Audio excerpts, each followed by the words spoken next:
Blitzkrieg, lightning war. It was a revolutionary tactical doctrine unleashed by Germany during World War II that changed the face of combat forever. Capitalizing on the raw speed of aircraft and tanks, it delivered hammer blows that caught the enemy completely off guard. This wasn't just about capturing territory. It was designed to shatter the enemy's mind and force a total collapse before they even knew what hit them. When the German war machine roared to life, the results were terrifying. Denmark fell in just 4 hours, the Netherlands in 4 days, Belgium in 18, Poland lasted 35 days, and France, which boasted the strongest land army in Europe, it was brought to its knees in just 6 weeks. These campaigns are still studied at West Point today as textbook examples of military dominance. There is an old saying, "Speed kills." Speed is the very heart of Blitzkrieg. But how was this tactic, which struck such fear into the Allies, actually born?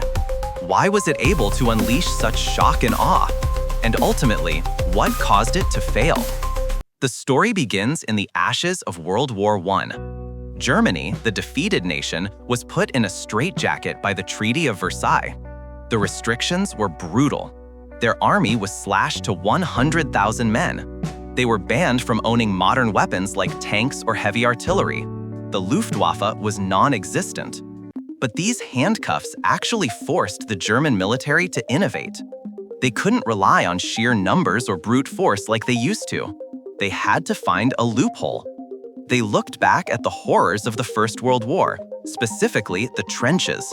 That static, meat-grinder warfare where men died by the thousands for a few inches of mud was a strategic dead end.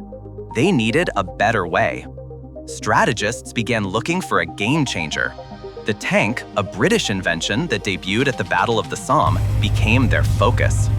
Early tanks were clunky, unreliable metal boxes, but the Germans saw the potential. They realized that mechanized warfare was the future. The intellectual groundwork was laid by a few visionaries. Interestingly, a British theorist named B.H. Little-Hart proposed the indirect approach. Don't hit the enemy where they are strongest. Use mobility to flank them and hit them where they are weak. Meanwhile, in the Soviet Union, thinkers were developing deep operation theories. The Germans took these ideas and ran with them. But ideas need technology to work. 3 key advancements made Blitzkrieg possible. First, the evolution of the tank. In 20 years, tanks went from slow steel monsters to apex predators. Speed jumped from a crawling 4 miles per hour to 25 miles per hour with the German Panzer Three. Firepower and armor saw massive upgrades, and critically, reliability improved, allowing German tanks to travel over 100 miles on a single mission.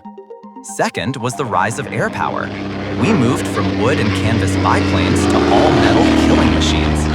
The Messerschmitt 109 could scream through the skies at over 350 miles per hour. Dive bombers acted as flying artillery, paralyzing enemy movements on the ground. The third piece of the puzzle was the radio. This was the wireless revolution. Commanders could now coordinate tanks, infantry, and planes in real time. It was like a quarterback calling plays at the line of scrimmage, ensuring everyone moved in perfect sync. So why Germany? Why not the British or French? Necessity is the mother of invention. Because Versailles limited their army size, the Germans emphasized quality over quantity. They also relied on a tradition called mission command, which gave junior officers the freedom to make split-second decisions on the ground without waiting for orders from headquarters. Plus, Germany was stuck in the middle of Europe, terrified of a two-front war. They needed to win fast on one side so they could turn and fight the other. They literally didn't have the time for a long war. Enter Heinz Guderian, the maverick of Blitzkrieg. He was a veteran of the trenches who hated static warfare. He envisioned tanks not as infantry support, but as the tip of the spear.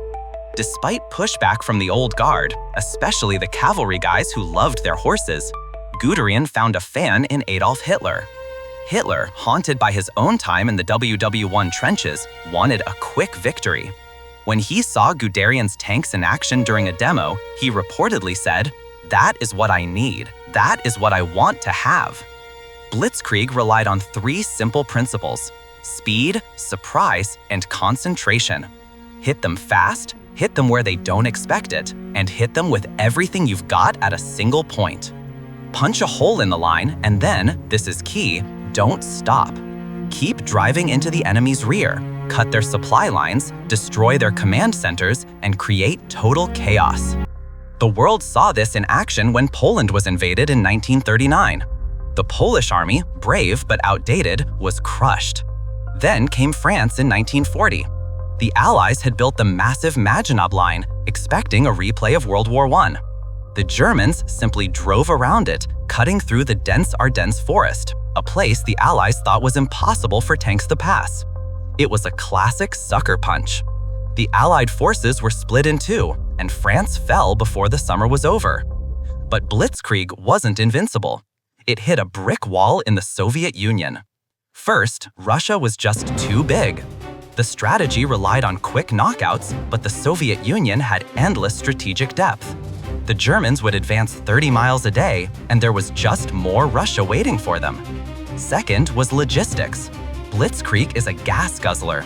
Supply lines stretched thousands of miles and snapped. The brutal Russian winter and muddy roads turned high-tech tanks into expensive lawn ornaments. Finally, they lost the skies. Once the Soviet Air Force recovered, the panzers were sitting ducks. In the end, Blitzkrieg couldn't beat the industrial might of the United States and the Soviet Union in a long war of attrition. But its legacy is undeniable. The concepts of rapid maneuver and combined arms are still the gold standard today. You can draw a direct line from Guderian's panzers to the US-led Operation Desert Storm in 1991. The technology changed, but the principle remained the same. Hit them fast, hit them hard, and end it before they know the war has begun.